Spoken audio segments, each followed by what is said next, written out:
and the believer to think, Dr. Ravi Zacharias.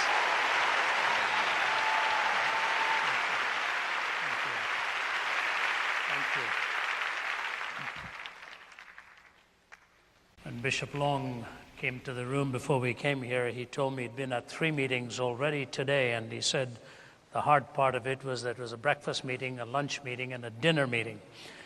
So I reminded him of one of my friends who said he knew of a preacher who stood up once and said, "I'm feeling very tired, so if you don't mind, I would like to sit down and speak." And somebody from the audience said, "We're feeling very tired too, if you don't mind, we'd like to lie down and listen." So I've not been at a breakfast, lunch, and dinner meeting, and so don't lie down and listen. I hope you'll stay awake. My gratitude to the Cathy family and Chick-fil-A. As Baba Cathy was already introduced to you, I saw a sign this week that really humored me. It said Friday at Chick-fil-A was Cow Appreciation Day. And I told him we've been doing that in India for centuries. So we were glad they joined in for just one Friday. I was delighted to be part of this gathering and having them host it. And also, actually, the planning for some of this began at a wellness center in Alpharetta called Jeevan. Jeevan in Hindi means life. And I've had an awful lot of back troubles. I've got 2 metal rods that hold me up. From L3 to S1, I'm bolted down with 8 screws. I go to Home Depot to get a manual to check up on my back, see how it's doing. But the people at Jeevan have done a marvelous job with their oils from India, which they have used for me and brought me an immense amount of relief. And Marjay and the others have been there, and I understand some of their oils are here, and they're doing that to promote that wellness place through which many needy people are touched, not just physically, but those also materially in need are part of the vision of Jeevan. So when I saw these 2 groups coming together and they asked me to come and speak, I was happy to do it. And Bishop Long, thank you for hosting me and coming to this place. But I have to say to you, it's a bit tough because you've got Michael Landon Jr. here, and Michael's a dear friend, and we've got Art Franklin, both of them from the media. I have almost nothing to do with the media. I can barely spell some of the words they use, but I'm speaking on the subject, and they are then going to pitch in their wisdom in the forum afterwards and in the panel. So I would suggest to you, save all your tough questions for them. I will just create the questions for you, and they can in turn answer it. But on the other hand, there is an advantage to not being immersed in it. There's an old Chinese proverb that says, if you want to know what water is, don't ask the fish. If you want to know what water is, don't ask the fish. Because sometimes you are so immersed in an idea or a perspective that you do not even have a counter perspective by which you can judge the perspective within which you live. So in that sense, this is a tremendous combination for us to be here looking at it from the outside, and for these 2 men to be here looking at it from the inside. Michael Landon, of course, very conversant and well-versed with the Hollywood scene, having been raised in a home where acting and entertainment was the primary vogue of literally making a living and earning support for a family, and Art Franklin from the news side of it. So it's a tremendous combination, because the media is really a combination of information dissemination, while at the same time it avoids sometimes the logic of reason and can enter through the back door of the imagination. This is an incredible opportunity for you to bring your questions to men like that and have them interact with you on the subjects that we have on hand. I'm going to present my talk to you in the time that is allotted, and you're going to have to listen very carefully, because if you miss a logical connection, you'll wonder how I got to where I did, and the media might become a relief to you rather than listening to this, and that's really not what we want to happen. I want to present to you a line of argument and a line of discussion here. Let me bring to you 3 introductory remarks about how we approach this subject, and then move to what the media actually does in your life and mine. Now, one of the difficulties with this is trying to fathom a genuine analysis when in many ways we are all locked into the scene. My children sometimes will take me to a movie, and I'm not much of a moviegoer, frankly. I'm a reader. And in the middle of the movie, some horrible language would be used. And one of them would just look at the other embarrassed, and when we came out of there, one of them would say, "Dad, I promise you, when we saw it the first time, we didn't even notice that those words were used in there." Amazing, isn't it? That generation will hear it and not really hear it. And all of a sudden, somebody is sitting there that makes them a little uncomfortable. It's a little bit like the policeman driving by and you suddenly check your seatbelt. You didn't think of it prior to that little red light flashing in your rearview mirror. But that's the problem we have. One of my friends, actually, he's represented here tonight, he had a heart attack many years ago. And I remember him saying to me as a medical doctor, he said, "You know, the difference between a heart attack and any other pain I describe in these words. If my arm is hurting, I say to you, my arm is in pain. If my foot is hurting, I'll say my foot is in pain. It is as if there is a disconnect between that which what I'm referring to and myself. It is the appendage that I'm talking about, my arm or my foot."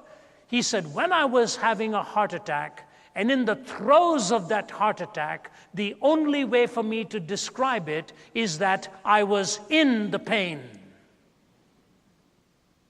He says, I was not having a pain, I was gobbled up, swallowed up by the pain. The very instrument that was intended to generate life instead was pulsating out pain impulses. And so when we talk about the media, in so many ways we are the product of it.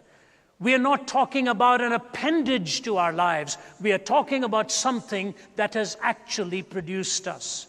No more illustration would be needed for that than even the recent tragic death of Michael Jackson.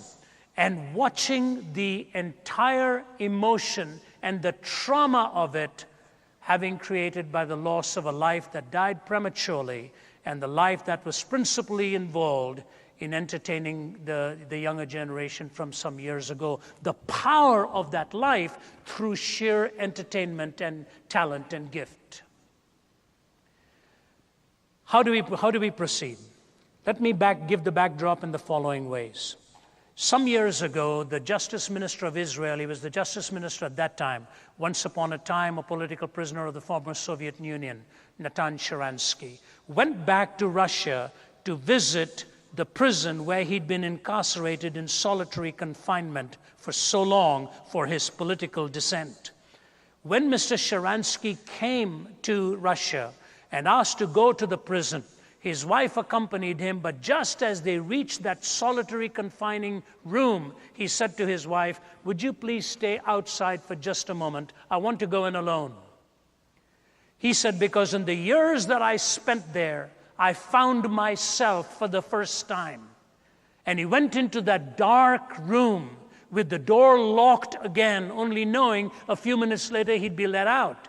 And when he came out, he said to the people standing there, he said, "This is where, alone in the darkness, I found myself.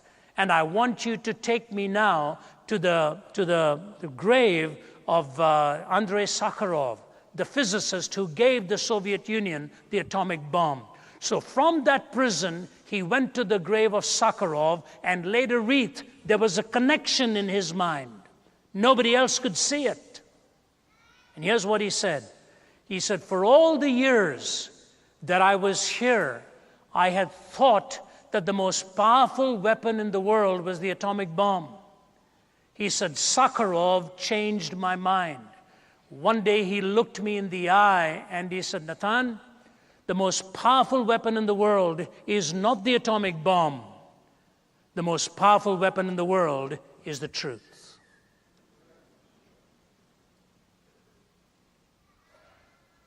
The most powerful weapon in the world is not the atomic bomb. The most powerful weapon in the world is the truth. And as I present to you tonight this conversation on how it is that we see and understand the nature of truth, I want to give to you some ideas that I think we in this arena need to understand. It was Winston Churchill who added a new twist to it during the World War. He said the most valuable thing in the world is the truth. In fact, it is so valuable that it is often covered by a bodyguard of lies. The most valuable thing in the world is the truth. It is so valuable, in fact, that it is often covered by a bodyguard of lies. My favorite author, Malcolm Muggeridge, gave us two statements about the truth that give me a bridge to my talk. Listen to what he says. Truth is very beautiful, more so I consider than justice, today's pursuit which easily puts on a false face. In the nearly 7 decades I have lived through, the world has overflowed with bloodshed and explosions, whose dust have never had time to settle before others have erupted, all in supposedly just causes. The quest for justice continues, and the weapons of hatred have piled up. But truth was an early casualty. The lies on behalf of which our wars have been fought and our peace treaties concluded. The lies of revolution and counter-revolution, the lies of advertising, the lies of the news, the lies of salesmanship, of politics, the lies of the priest often in his pulpit, the professor at his podium, the journalist at his typewriter. The lie seems to be stuck like a fishbone in the throat of the microphone. The handheld lies of the prowling cameraman. Ignatius Salone told me once how when he was a member of the old Comintern, some stratagem was under discussion, and a delegate, a newcomer who had never attended before, made the extraordinary observation that if such and such a statement were to be released, it ought not to be released because it wouldn't be true. There was a moment of dazed, stunned silence, and then everybody began to laugh. They laughed and laughed till tears ran down their cheeks and the Kremlin walls began to shake. The same laughter echoes in every council chamber and cabinet room. Wherever 2 or more are gathered together to exercise authority, it seems as though it is truth that has died, not God. And then he goes on to say this. In this Sargasso sea of fantasy and fraud, how can I or anyone else hope to swim unencumbered? How can I learn to see through and not with the eye? How can I take off my own motley and wash away my makeup? How can I raise the iron shutter and put out the studio lights? How do I silence the sound effects and put the cameras to sleep? Can I really watch the sun rise on Sunset Boulevard and set over Forest Lawn? Can I find real furniture among the studio props, silence in a discotheque, love in a striptease? Can I read truth off an auto cue and catch it on a screen or chase it on the wings of Muzak? Can I view it in living color with the news, hear it in living sound along the motorways?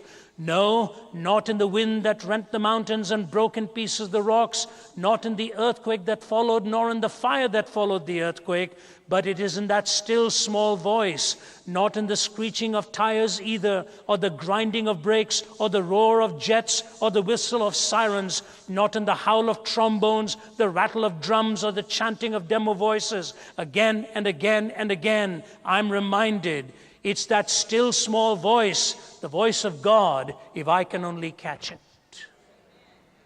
That comes from Muggeridge. He was a media man. He lived with the plasticity of news and entertainment. And so on the one hand, he tells you that the lie seems to be stuck like a fishbone in the throat of the microphone. And in the other, he tells you that our entire entertainment world seems so plastic and so artificial. Can I hear real music on Muzak? Can I catch it in the noise around? Can I see real furniture? He says, no, it's not in all the sound and hustle and bustle and all of this. If one can only hear the still small voice, the voice of God, if one can only catch it. So I give to you the medium in its instrumentality with the backdrop of the reminder that truth is the most valuable thing in the world and the most powerful. But now I come to the theological backdrop of it. Isn't it interesting? There are two passages in Scripture, one in the Old and one in the New, that give me my connection here. In the Old Testament, if you go to the book of Genesis and read chapter 11, you'll see the whole issue of the Tower of Babel being built. Let us do this, let us do that, let us build ourselves a big name. Humanity was seeing itself as having all the audacity and pompousness of power and the localization of all of that in the city. And the Bible says that if cupidity became the motive here, unity would become destructive to civilization, and God came down and confused their languages, because unity is the worst thing you can have when self-aggrandizement is the goal.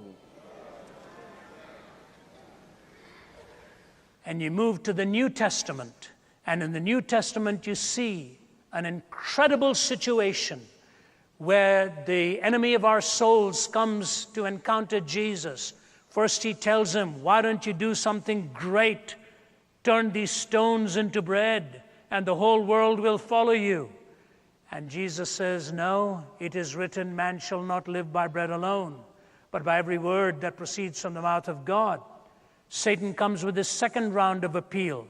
He said, doesn't it also say that he will give his angels charge over you?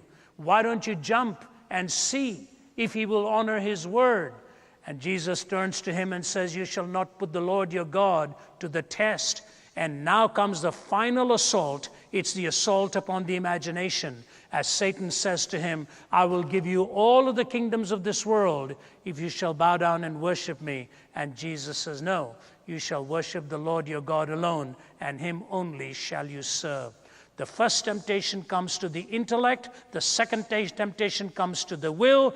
Both of them failed. He figured his last hope was to come in through the imagination, because the imagination tantalizes you and brings you into a realm of analysis that can be so flawed when reason and will have already been bypassed. And so you see the backdrop of the instrument. You see the backdrop of theology, and now I bring to you the backdrop of history. For thousands of years, we lived with an oral tradition. Ideas were passed on orally. Then around 2 millennium BC, we became an alphabet civilization and became a scribal culture. In the mid-1400s, we had Gutenberg invent his movable type, and the printing press was brought into being. And after Gutenberg had brought that press about, things changed. We actually became a print culture. In fact, it is fascinating. In the year 2000, when Time magazine sent out its survey to hundreds of thousands of people, who was the greatest figure of the millennium, Gutenberg came in as number one, because of the work of print and printing press. Then in the mid-1830s, when photography came about, and in the late 1800s, when it was discovered that light could be converted into electrical impulses, cover a lot of distances, and then transmitted over that distance into an image and a picture, television became common fare. And today, the average 18-year-old spends 3 times as much in front of a television as he or she does in school. That now is the impact of our times and our generation. So the backdrop of truth, the backdrop of theology with the reality of the word against counter perspectives, and now the visual and the picture with which we live. So I want to present to you 3 dangers with which we live right now in the media world, and I want to discuss them with you later on as we talk about as we come to a question and answer time. The first is this: the problem as I see it with the media and its instrumentality is that it will always have a problematic induction. It will always have a problematic induction. When you induce something, it leads you to deduce something. And when you look really at the nature of the media today, It actually has an appeal which is quite opposite to what truth has in its own appeal. Let me read this for you. I think you'll find this absolutely fascinating. Malcolm Muggeridge, in his book, Christ and the Media, if you have never read that book, get that book. It's hard to track now because it'll only be available in used bookstores. It is the finest treatment of the media I have ever seen. Malcolm Muggeridge says this. Let me quote some words by Simone Weil, in my opinion, one of the most luminous intelligences of our time. Words which I have often meditated upon and which are very relevant to my subject. He's quoting Simone Weil now. Nothing is so beautiful. Nothing is so continually fresh and surprising, so full of sweet and perpetual ecstasy as the good. No desert is so dreary, monotonous, and boring as evil. But in our fantasy, it's the other way around. Fictional good is boring and flat, while fictional evil is varied, intriguing, attractive, and full of charm. These words were written a decade or so before television had been developed to attract its huge audiences all over the world, becoming the greatest fabricator and conveyor of fantasy that has ever existed. The offerings of television seem to me to bear out the point Simone Weil makes to a remarkable degree. For in television, it is invariably eros rather than agape that provides all the excitement. Celebrity and success rather than a broken and a contrite heart that are held up as being preeminently desirable. Jesus Christ on lights on Broadway, a superstar, rather than Jesus Christ on the cross who gets a folk hero's billing.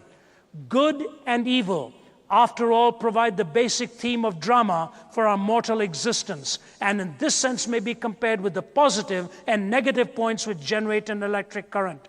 Transpose the points, the current fails, lights go out, darkness falls, and all is confusion. So it has become with us. The transposition of good and evil in the world of fantasy created by the media leaves us with no sense of any moral order in the universe, and without this, no order whatsoever, social, political, economic, or any other is ultimately available. There is attainable. There is only chaos.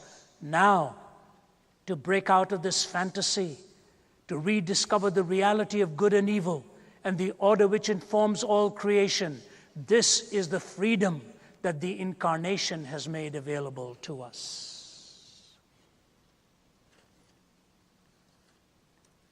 Do you hear what he said? That when you see the media as you see it today, in reality, nothing is so beautiful as the good. Nothing is so monotonous and boring as evil. He says, but with our imagination, it's the other way around. Fictional good is boring and flat. Fictional evil is varied, intriguing, attractive, and full of charm.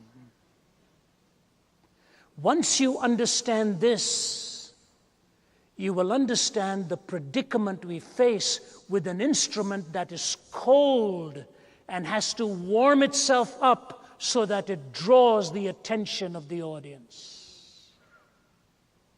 Have you ever watched a child watching TV? The child can be playing with the blocks, and all of a sudden, somebody with a knife or a sword is cutting a human body apart, and the child stops and watches what is going on. Or you watch that child playing with blocks and suddenly there's a horrific, sensual scene.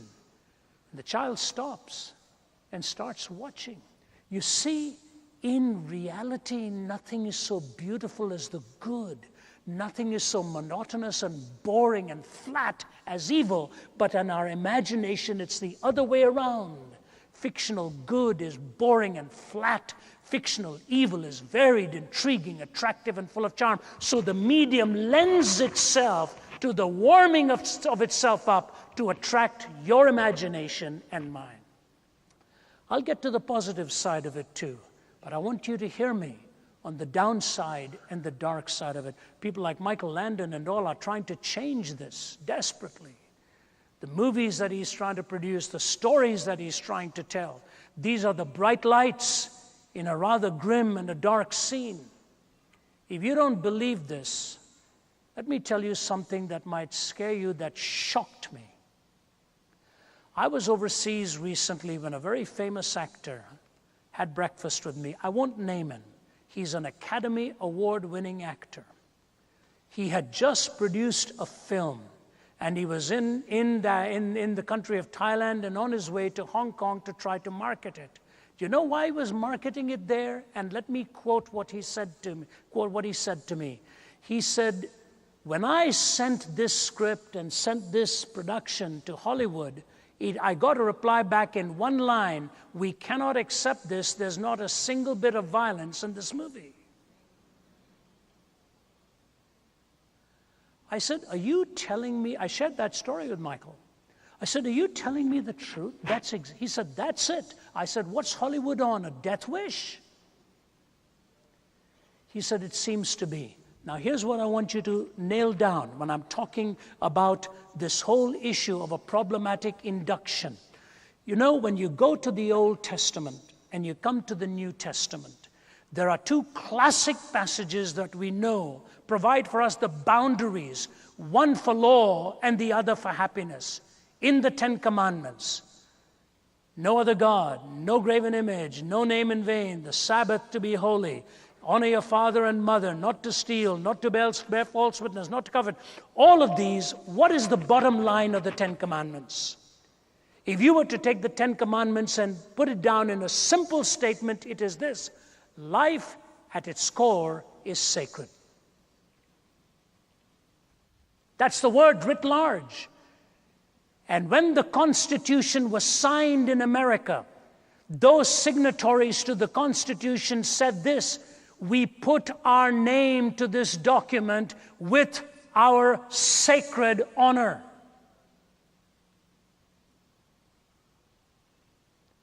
Don't tell me there wasn't a transcendental motif to the signing and the institution of this very nation.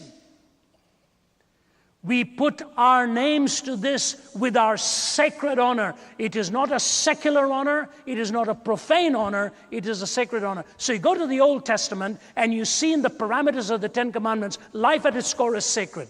You come to the New Testament and the great sermon is in the Sermon on the Mount. And what are the Beatitudes telling us?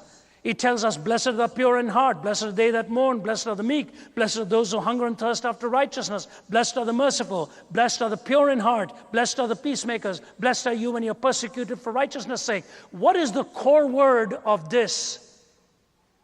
Your happiness lies in honoring the kingdom of God.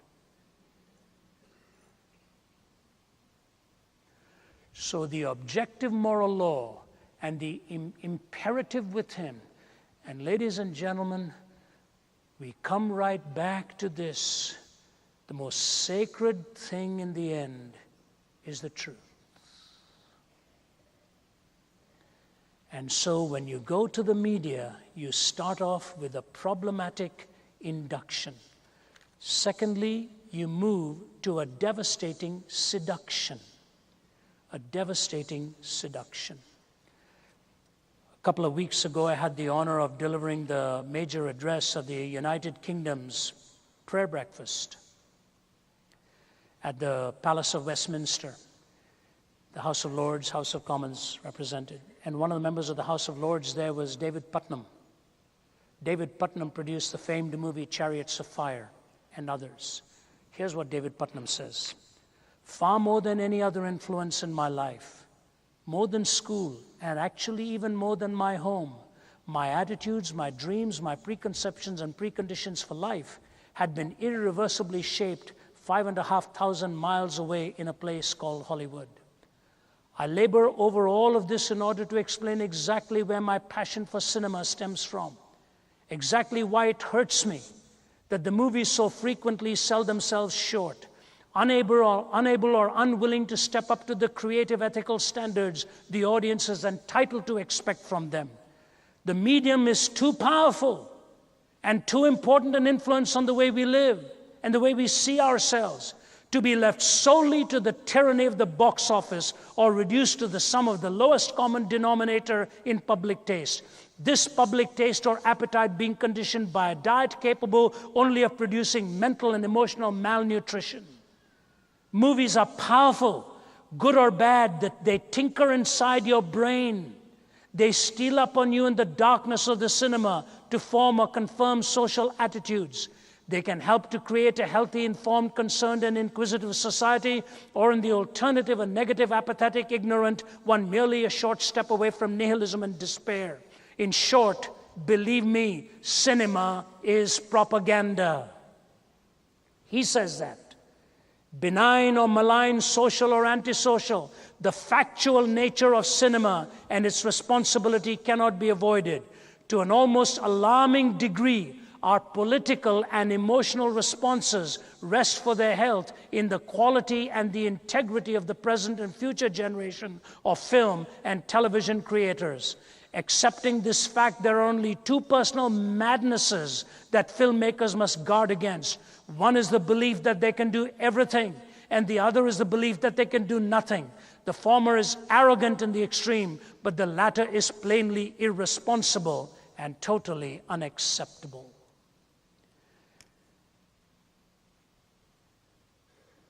When you raise your son or daughter today, you are facing a dangerous assault on the imagination of your youngster. More and more people will tell you that a lot of what you you face in your adult years may have happened when you were a young child.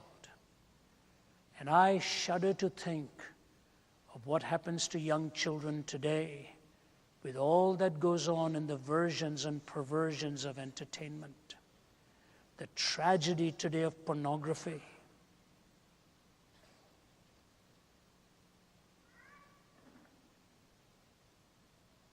I have seen homes wrecked because of pornography.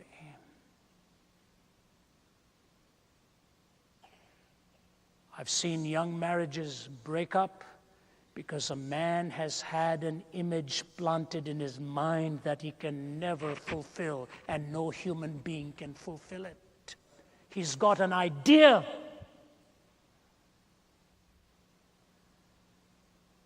I was speaking at a graduate school of theology in a city and country I'll leave unnamed. I never addressed the subject. I'm not an authority on it.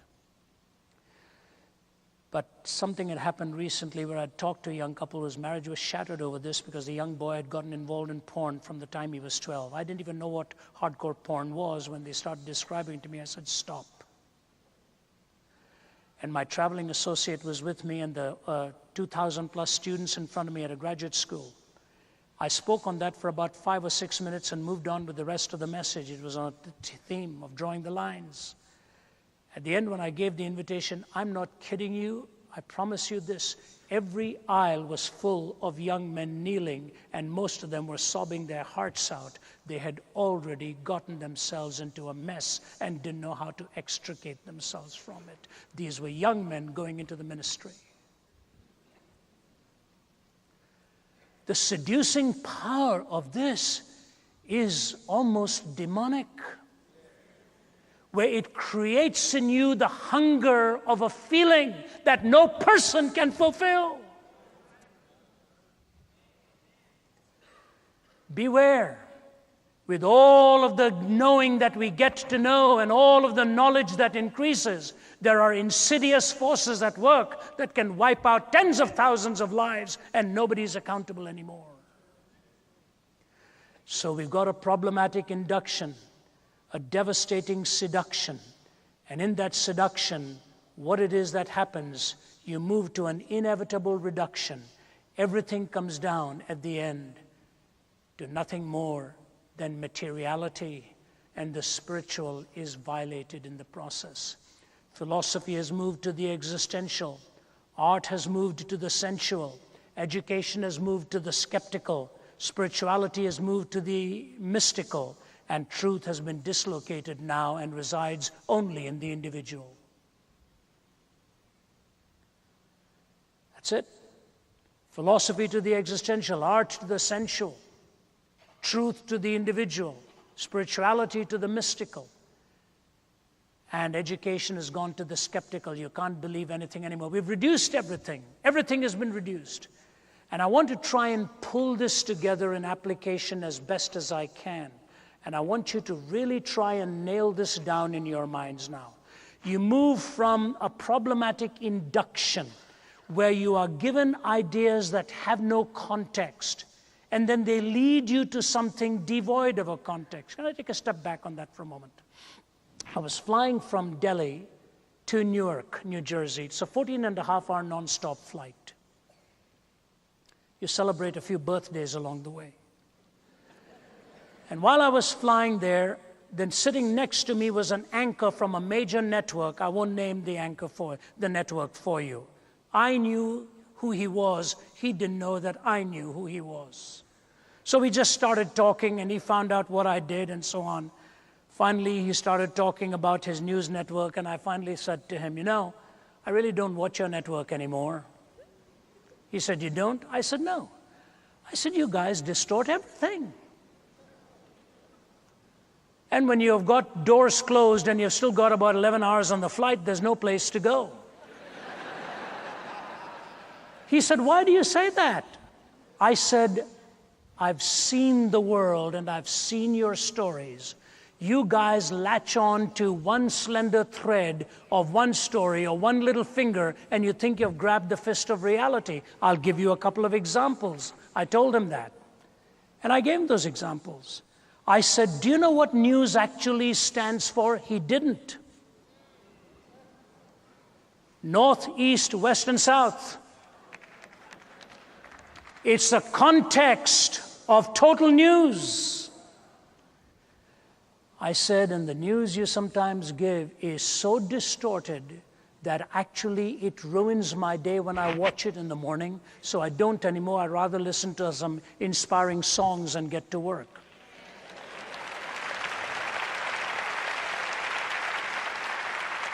I have to say to you, he was a real gentleman.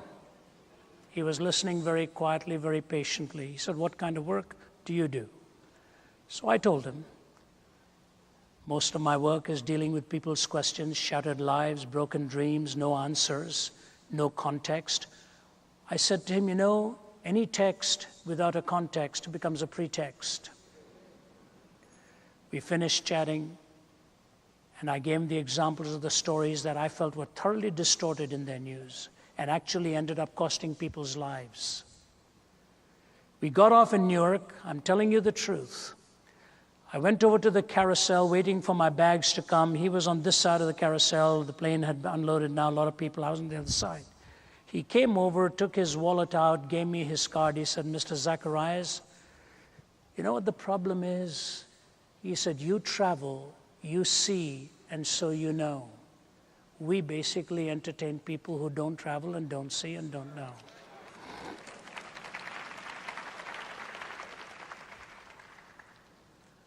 I said, and the net result is a manufactured reality that doesn't measure up against the facts.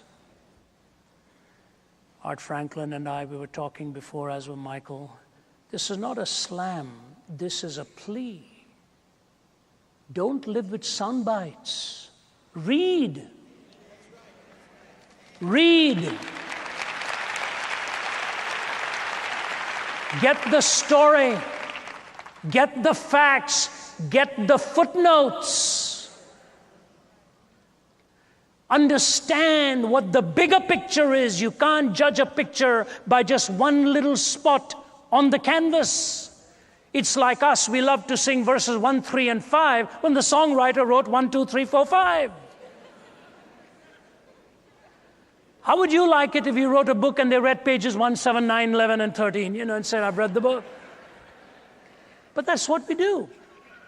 We want, someone said we want sermonettes for the Christianettes. We want it quick, we want it short, we want it brief. And so if the news cannot tell you about the world in 30 minutes, you don't want it. I say to you, the inevitable reduction that takes place because of the induction and seduction. I want to bring this to a close. Elvis Presley's half-brother lives in Georgia. He asked if he could come and spend a morning and an afternoon with me. And I was really flattered and honored by it, because I was a great Elvis fan when I was a teenager. Put up all the records. I mean, Elvis Presley died in 1977. I was in the Philippines speaking, and very saddened by it. I think he was one of the great performers and had a great voice, especially with his record on the hymns I loved. And his brother sat across a table from me and we chatted, and I said, "Can you tell me something?" I said, "I've always wanted to know, how come a man who had so much fame, power, money, success, how did he allow himself to be destroyed by drugs?"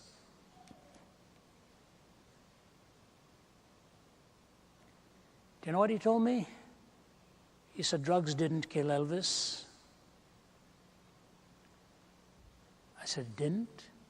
He said, "No." He said, "Fame did." He said, "Fame killed him. And when he saw his fame disappearing before his eyes, he resorted to drugs to tranquilize his own loss of identity. In the process, he was gone." You and I sit in front of the screen and think these people are icons. They go back home at night and needed drugs to wake them up, drugs to put them to sleep, drugs to perform, because they were made into somebody that they were never intended to be made into.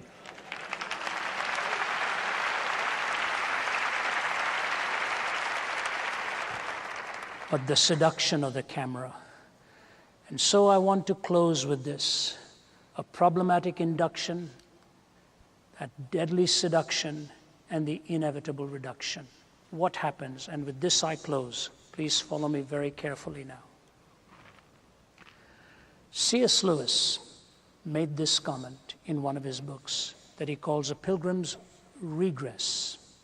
He doesn't call it A Pilgrim's Progress. And the reason he calls it A Pilgrim's Regress is because in his journey through atheism and pantheism and skepticism and nihilism and all of that, he kept searching and searching till he finally found Christ. He said, "I don't know why I rejected everything else along the way, but I knew it didn't fit till I found Christ, so I took a regressive journey because now I had the answer to explain why I'd rejected everything else." And so C.S. Lewis talks about this time along his journey in an allegory, A Pilgrim's Regress. He refers to himself as young John.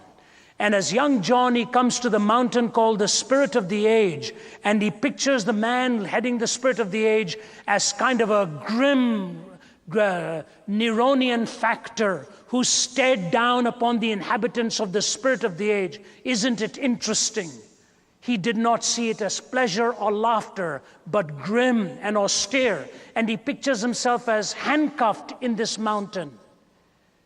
And then comes the waiter and offers him his breakfast, unclasps his hands and gives him the tray, the waiter representing the Spirit of the Age.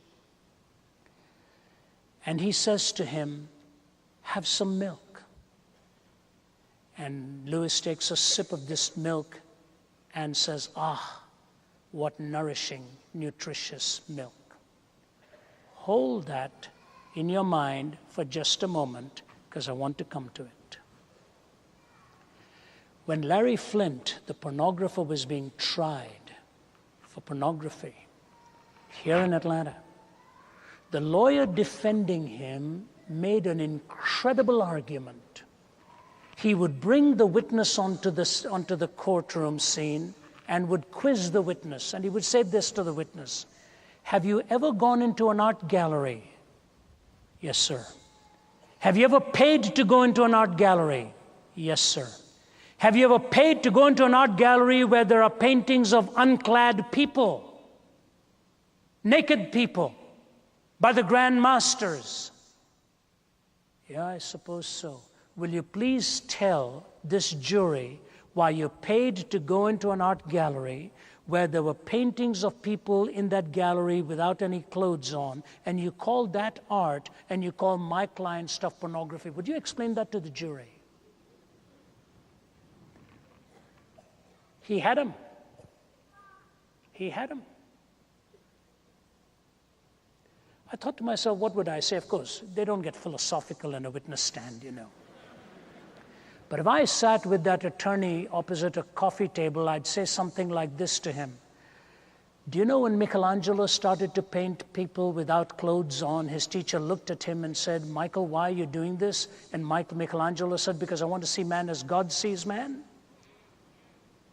And the teacher looked at him and said, but Michael, you're not God. 1 point. Second point, I would tell him the story of Lewis going through the journey, and he's given the tray of breakfast, and the waiter says to him, here's a glass of milk, drink it. So he drinks it and says, what nutritious, delicious milk, John says. And the waiter says, John, I knew you would say that. Nutritious, delicious milk? Do you know it's just the secretion of a cow? Like it's urine? It secretes urine, it secretes milk. You call this nourishing, you call that garbage. And John clasps his ears. Then he made the mistake of commenting on the eggs and how nutritious the eggs were. And he makes an even more bizarre analogy to John of what an egg actually is. And John doesn't know how to handle it. He's rebound again, and the waiter leaves. And then Lewis says this, reason came riding on a horse and rescued me and said to the mountain, the spirit of the age, sir, you lie. You don't know the difference between what nature is meant for nourishment and what nature is meant for garbage. You don't know the difference between what nature is meant for nourishment and what nature is meant for garbage. What I want to say to you is this. If entertainment continues the way it is entertaining us today, we will lose the difference between what nature is meant for nourishment and what nature is meant for garbage. We will not know the difference between what is sacred and what is profane. We find two things having one thing in common, and therefore we think they have everything in common, which is not true. And so the challenge to the world of media, and men like Michael and Art to respond to it positively that way, is this. There's a beautiful song, and I quote and bring it to close.